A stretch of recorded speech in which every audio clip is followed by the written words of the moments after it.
I don't know. See, we're alive now. What you guys missed was Nate cleaning. No, I'm still cleaning. Alright, guys. You're not even cleaning. There's nothing to clean. What are you talking about? The whole countertop was like sticky and disgusting. I ran my hand on it and it was like... It was sticky. bumpy. It was sticky and disgusting because you just made food. No. This is there's I know my holes. own sticky and disgusting. There's a lot of This is holes. Kids' dinner. There's a lot of holes. No.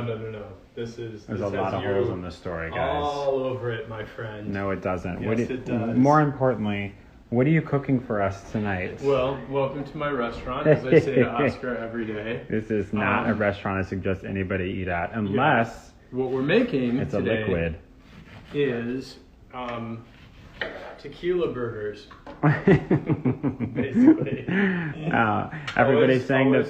Always throw your lemons in the sink. Oh my gosh, babe! How did you learn that? Garbage disposal. Did you learn that at culinary school? I did. At the Cordon Bleu. Oh Paris. my gosh! Give us some French, you guys. Nobody knows this, but Nate actually can speak fluent French. Give us a little bit of French. Say something like really sweet. Maintenant, je suis en train de faire quelque chose pour toi, parce que tu demandes chaque minute pour quelque chose. Et moi, je suis obligé de le faire. On peut voir.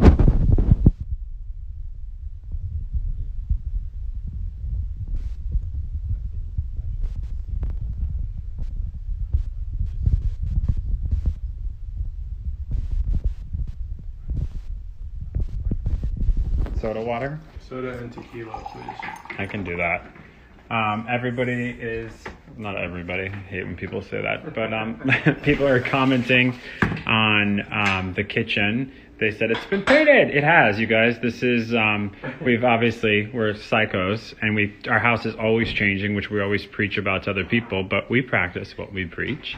And so this is a really beautiful color called Nitty Gritty. Is that really the name of the color? Yeah. Who makes it? Farrow and Ball? No. It is made by Portola. Oh. And it's really beautiful. And I like it. And it was a big push. Nate was like, I don't know, it's a lot of green.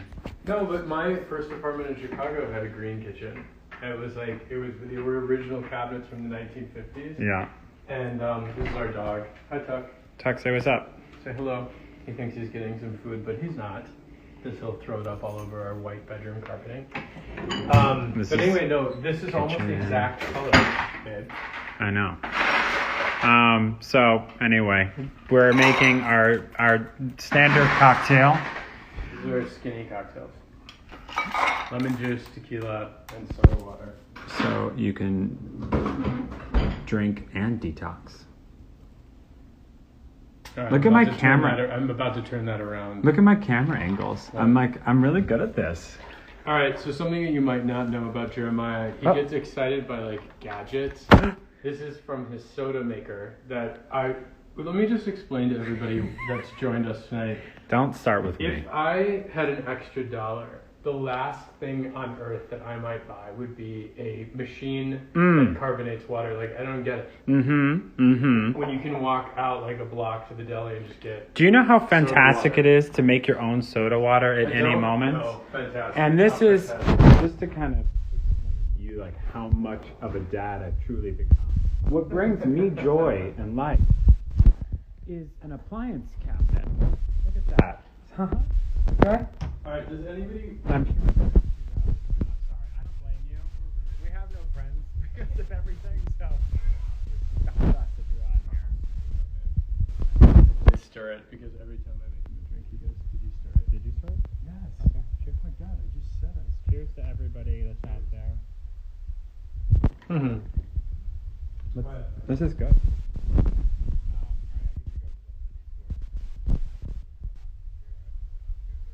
Who's not sleeping, as usual. Oh my finger's covering the speaker. Wow, I'm really not good at this. Look, here's our son who's yeah. wide awake. Here you go. There he is on his monitor. Hey, God. Oscar. God, he looks a little bit like The Shining, but that's just the reflection. Look, he's like wringing his hands. Poor guy. Possessed. He's so cute. All right, so come on in. I'll be right there. I'm gonna plug in the monitor. I'm going to situate myself. Everybody's yelling at me about the mic. I'm sorry. I'm not good at this. I'm trying to figure it out. I don't pretend that this is my strength. Hi, guys. Hello. Am I not covering the microphone anymore? Is everything fine? Because someone will tell me if it's not. Thanks, guys, for tuning in. We hope you're having a good day. It's almost the weekend. Thank God. Hello. Cheers. Hi. Da-da-da-da. Cheers, guys. Thursday night, which feels like Wednesday night and Tuesday night and every other night. Nate and I were thinking, what could we do together? Because we don't spend enough time together. So here we are, more talking to each other. How have you been? I'm good. Let's reconnect. What's new? There's so much I haven't told you in the last 10 minutes. No, in all seriousness, we this was all kind of born from the opportunity to connect with you guys and answer a lot of questions that I don't feel like we normally get an opportunity to answer, to hopefully see us not saying something about something and just talking with you. So ask us questions. We've got a bunch of different questions. Nate's choking. I'm dying. Do you want to get in the shot? Yeah. It's hard with this little... Your phone is so small. Oh, I have a new phone upstairs. I just don't know how to convert it. It's been up there for days. I know, but I can do it for you. It takes 2 seconds. Adam in my life helps me with all my IT things. One would think Jeremiah would be like, I'll help you. I wouldn't dream of asking you to help me with my phone. I literally just offered to help you. It's like worse than asking my stepfather for help with my math homework growing up. I wouldn't dream of it. Well, first of all, No. I'm very tech savvy. You have no patience for my tech stuff. That's true because you you don't even know how to turn your phone off. I'm gonna make or it swallow to this Instagram. All right, so we did get some questions. How do you guys create time for yourselves? We're just gonna jump into it. Yeah, and each other during quarantine. Why don't you answer this? How do you create time for yourself? I would like to figure out how people don't. I mean, all we have is time. I think... No, for yourself. Oh, for ourselves. So for yourself. I know, I got that. For myself. So I don't need a lot of sleep. Unlike a lot of people, I need like 3-4 hours max and I'm ready to go. So usually I get up at like 4 a.m. and I start my day for a couple hours before everybody else wakes up. It's really good for me because I get a lot of work done. I meditate. I have a whole pot of coffee. I set the intention for the day and I light the candles and there's music on. So when everybody wakes up, the atmosphere is already kind of set up. And that for me is very restorative. I've definitely had mornings where I've like slept until 6 a.m. and I wake up in a panic because I'm not going to have a lot of time to myself. The amazing thing about being married for this long, 6 years, and also knowing each other as well as we do is that you know that the chance of me disturbing you at 4 a.m. in our home never gonna happen. Is less than me learning how to pilot a rocket ship. No, yeah.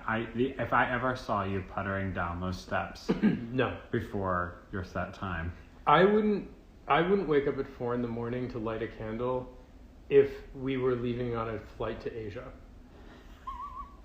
I would be ready to go. I'd get up at any time for a flight to Asia right now, just for the record. All right. Wait, what do you do for time for yourself?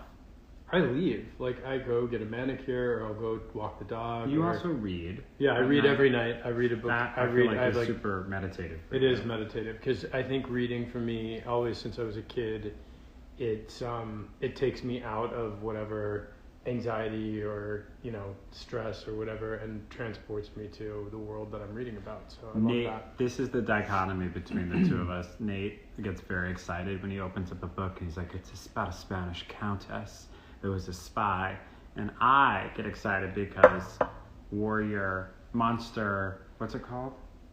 Like the horrible shit There's a new movie that came out of the monster. I think it's like Monster something. But if it's got an alien, I just finished Winx.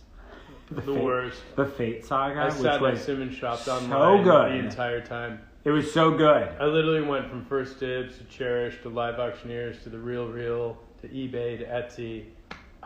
God only knows what I bought while you were watching Winx. It's a social narrative through the lens of sci-fi. I mean, it's it's terrifying. not. All right, so another question that came through was, what's your biggest joy and the biggest challenge of being fathers?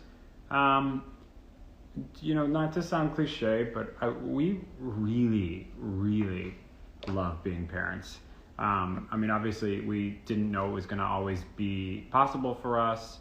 I like how people are just randomly saying Trump. Why? Great. Baloney. When it comes to parenting, we love it. We were just talking the other day about how obsessed we are with the kids, and how grateful we are that we get to spend this much time with them. And it feels weird, we had an install today, and just being away from them, it was driving us crazy. And I think for me, I'll only speak for myself on this, the biggest challenge is probably just making sure that we're doing a good job. Yeah, it's a vulnerability is the challenge. I don't think, listen, we know a lot of people have their kids home, and there's snow days depending on where you live, and childcare is an issue and all of that stuff. And, it was definitely an adjustment for us in March to be home all day with the kids and all of that. But I think we both really quickly realized what a precious opportunity this is, and that in life, from two people that work and are constantly on the road and doing different things, the opportunity to be home, and really present with them, is something we're both really grateful for. Okay. All right, next one. What have you binge watching? So, we just finished I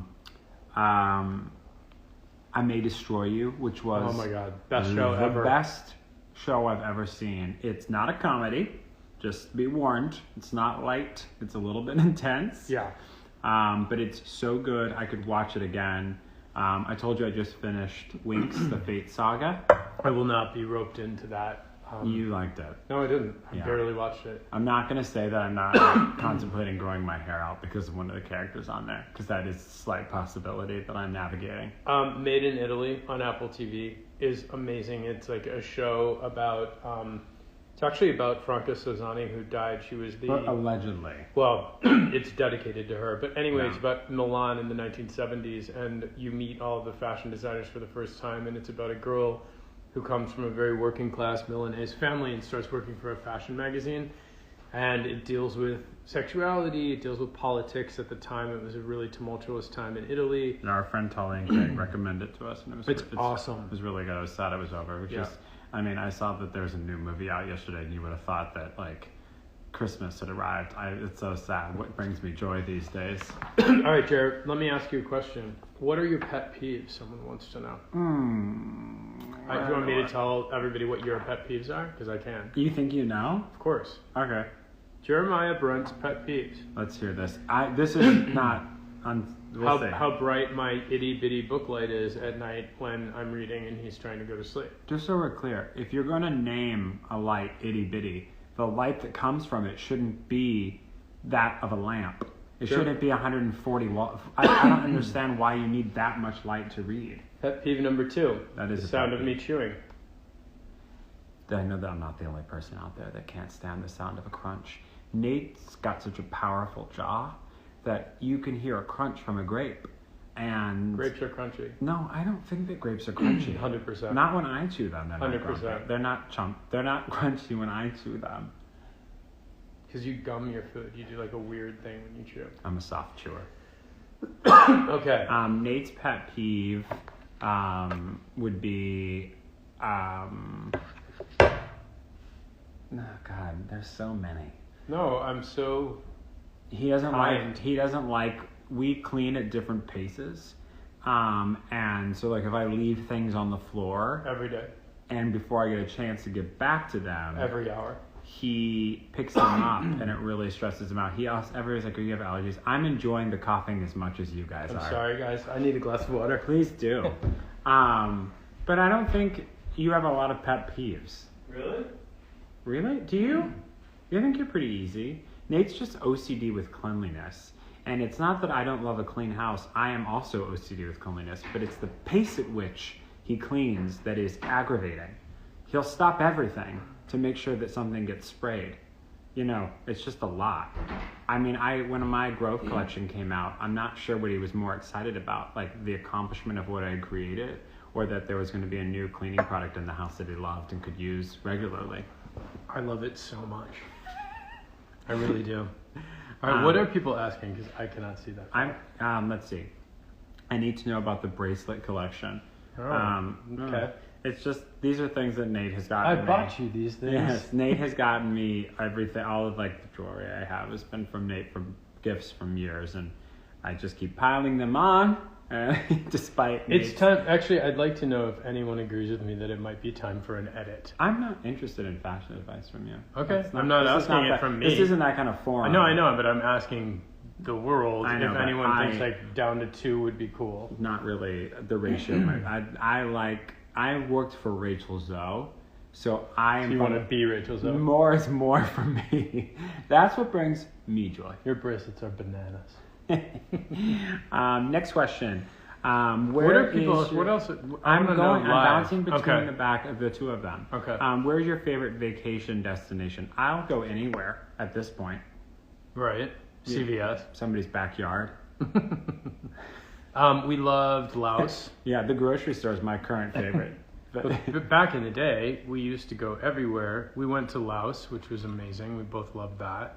We love Mexico. We love Correas. I like. I'll go anywhere too. Yeah, I'll go anywhere. I think Nate and I started our relationship traveling. We would be on a plane once a month, going somewhere new. So that's definitely where we feel the most authentic. It's just kind of out and exploring, and we're really excited about the chance that we'll have again, hopefully soon, to take our kids out there and show them the world and show them culture. So, all right, we're jumping into design questions. Are you ready? No, we don't. We're not there yet. I feel like I'm there. No, we're not there yet. There's more questions. I know, but do you miss Rimpa?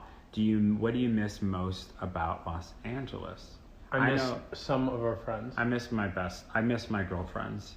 I was just saying this the other day. I have like 5 girls that I basically have grown up with, and that made me not a monster. Ooh, the stories of those 6 people.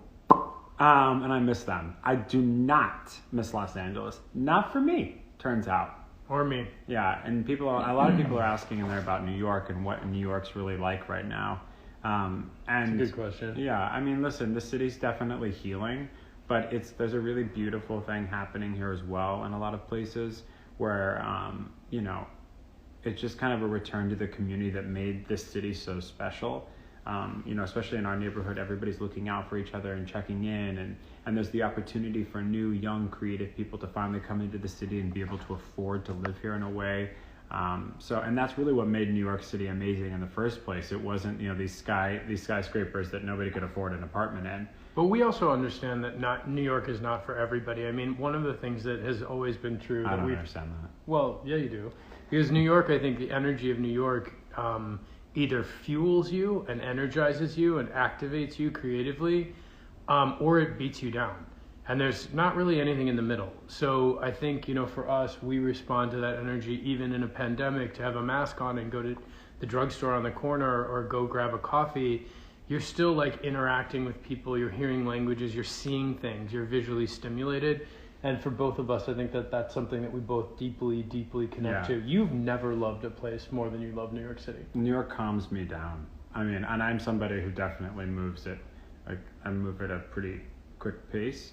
But New York has always really calmed me down. So I'm like kind of drawn by did somebody like just make puking things? What are they doing on our Instagram Live? Babe, you can't see that. No, I saw that all the little throw up ones going across. Yeah. No, there's not. There's a lot of yeah, I know. But if you're gonna say something negative, then just get off. Like, no, that's not the spirit. Yeah, it is a forum for conversation. Right, but. Yeah. We're inviting everybody into our home today. When is your show coming back on TV? Soon. We have more than one show coming to TV. We have Rock the Block, which I can't get that out of my head. Rock the Block. That is premiering on March 8th. Can't believe I agreed to be a part of a competition show. Still shocking. Still healing. Yeah. Oh my God. Still, it's a journey to heal. No, it was I've literally done 7,500 makeovers on television in my life, and I've never worked as hard. That was the second hardest show I've ever done, for sure. Okay. Say I Do was harder than that. Yeah. But it's a really exciting show. It's a fun show. We have another show coming out in the fall, so stay tuned. Which I hate when people say, but I'm saying it today. What other question you got? The last one on this. Wait, what? Biggest quirks. Do I have a quirk? Yeah. What's We just talked about it. I'm so excited I get to share it with all of you. I'm nervous about this. When he draws, he goes like this. Oh. I don't know if that's true. Ask your children. Yeah, I stick my tongue out when I'm focused. He also does it when he's backing up the car. Which is ironic because I really can't stand when people like post on stuff and they're like, see you later, guys. Like it creeps me out. So But you keep your it, tongue there the entire time. Like we were coloring with Poppy and Oscar the other day in their little like toy area. And we were all at this little table and I looked over and Joe was like coloring and he's like this. I was focused. Yeah. For like an hour. Yeah, it was a good time. You don't have any weird quirks, so to speak. No, not really. I mean, because I think I own my stuff. Like I'm just like, I'm good. I'm Windexing now. You can come back to me about the quirks. I don't know if you've got one. Maybe someone out there knows a quirk of mine. Okay. All right. So design questions. How has the design process changed for you since the pandemic started?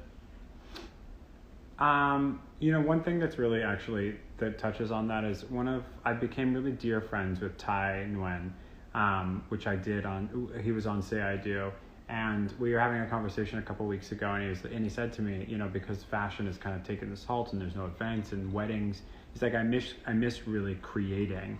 And that really resonated with me because we have been fortunate enough to still be working and still be creating. So I feel like, if anything, work has really become my escape more than it ever was. I already loved what we do. I really do love creating for people. Yeah. Yeah, and so I love the fact that we get to do it. But it's like, I mean, we're working really hard, and it's really become our escape because there's really not any other escape besides from that. Is that a puking one? No, that's a Brazilian flag. Oh, great. There's a lot of Brazil in the house. Sorry, everybody says you should come to Brazil. Saudade. I agree. Yeah, totally. I have the perfect We'd love to come to Brazil. Suit. I'd love to go anywhere where you can speak Portuguese. That would be awesome. Yeah. For me, I think... I like that you thought the Brazilian flag was a puking face. Of course you thought. I can't see. It's like super tiny. I'm old. Old. That's fair. Turning 50 this year. 50. Yeah. How scary is that? What a thick thing. It's just like everybody just leaves. All right, so let's do some design questions. All right, I was doing them. Are you tired of the sound of our voice yet? Because I am. How do you have littles and keep a beautiful home? I'll answer this one because you've been talking a lot. Oh. That hurts. We have areas where the kids are allowed to destroy, like their area with their toys, but we ask them to help us pick it up every night. And we also have tried and continue to try and will continue to try to teach our kids that we've worked really hard for our things and that nothing is more important than them. No object or fabric is more important than our kids, but we like to take care of our things and we like to live beautifully with our things. And so the kids really aren't that messy. Like they're, No, I mean, listen, my mother ran a tight ship in our house, and she taught us that you respected the home, you were a part of the home, you were responsible for the home, and we really adopted that. We didn't have the bumpers on anything. The kids have always been a part of... We didn't either, actually. You didn't? No, nothing. And I didn't do it because they're not attractive. I did it because we wanted our kids to interact with our pieces because that's how they learn to respect them. It's definitely a lot more work, in my opinion, because you have to be consistent, and we are anything if not consistent. They respect the house. We also, I think people think that we are like precious people, and we're not people that are like beholden to our things. No, and the other thing is too is that often if you've seen. By the way, your sister did give you a puke face. She did? Yeah, it was your sister. She said 50 puke face. So what were you gonna say to her? You know what I was gonna say to her. Thanks, Maren. But I will say that the other thing is that what we're naturally drawn to are things that have character and patina and show their age. Obviously. You suck. Anyway, but what I mean is that when you buy an old chest of drawers that's all like worn and aged, or a vintage table or whatever it is, it already is banged up. So it's actually really easy to live with sort of rustic things or old things or things that have character and patina. Whether they're expensive or not doesn't matter. What matters is that they look well loved, and there's a story somewhere in there. So when our kids are, hanging out with us and climbing on the furniture, who cares? Like, it's old stuff. And here's the it's truth. survived a lot worse. If they spill something, just take a finger off. They've got 10. Yeah, you know? exactly. They go in that dark basement. How do you get the antique feeling without it feeling like my grandparents? I'll let you take that. Where am I? Oh no. What does it say? You old poop. So the antique feeling, here's the thing. Let me just go to class for one quick second. Oh no. Nothing is antique unless it's over 100 years old. That's actually like a legal thing, like for customs forms. It has to be over 100 years old. So we often call vintage things or used things antiques, and they're not. Things, if you want the antique look, vintage is under 100 years. Yeah. So something from 1960 is vintage. It's not antique. Something same with the 50s. I think it has to be older than 1920 to be considered antique. Anyway, so the point is there's a lot of room in there. I mean, a mix of vintage and antiques are really awesome. It's also really about the juxtaposition. Like, if you want an old brown wood, very traditional English chest of drawers, that looks totally different with a crusty gilded mirror from the same period as it does with a modern painting above it. And I think one of the things that we've always been interested in, even though we don't necessarily reach for the same things, is how to create an energy with things from different periods and different ages and different styles. And, I think that every designer, that really matters a lot to them, because it's about what you're mixing in and what you're combining pieces with, because other people might have something similar, but the composition of what you're using is uniquely yours. To answer a lot of your questions, yes, that does make Nate vintage, not antique. You're actually. I'm responding. Who? I'm gonna. I hang on. I have to text my sister and get her off of this. All right. Next design question. Whose personal style has rubbed off the most on the other? What a great question. I'd like to think that it's pretty equal. It's not. I was being nice. It's not. You think it's you that has rubbed off more on me? Yeah. Wow. Mm-hmm. Really? Yeah. Okay. Well, I'm gonna stay married and agree. Here's the thing. Like, his personal style, I definitely appreciate and respect, and I love a lot about what Jeremiah does. It's too weird for him. Yeah, but I can't wear a single outfit that he would wear. I would look like a crazy I don't think sniper. about clothing. Personal style extends to clothing. Yeah, that's fair. It's not just decorating. We haven't influenced each other at all with personal style. With clothes, there was that one photo of you that you were like when we first met, and you remember Tali sent it to you, and you were like wearing some weird outfit. And I was like, "What?" You were like, "What did I have on?" It was like moth pants. I don't know. I probably was here for the weekend trying to impress you. I put a look together. Who knows?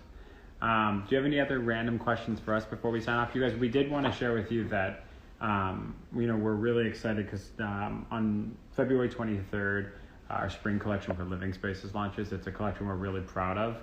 A lot of mid-century inspired pieces, beautiful fluted wood pieces. It was obviously inspired, mid-century inspired, but much more global. Yeah, like what was going on in Sweden, in France, in Italy, whatever. Yeah, vintage inspired for clarity. But actually, though, I think what's interesting about the collection for us is that it goes in several different directions, which is a little bit of an insight to how we create the collection, because we don't just start with a look and decide that's what we want to push forward. What we do is we start with all this imagery, and then we edit it down and edit it down and edit it down. Yeah. And we like what we came up with. People asking where you can buy it. If you don't live on the West Coast, you can buy it on livingspaces.com. Mm-hmm. And then there's a lot of people. There's been a couple questions about our first date, so I feel like we could tell that quick story, and then we'll leave you alone because we've been talking for so long. Nate and I were actually friends for a long time, and very. This is true. Just social friends. Yeah, I'm teasing. It's true. And by chance, I was in town doing work and went to a friend's party. My girlfriend Libby, who I hope's on here, stood me up.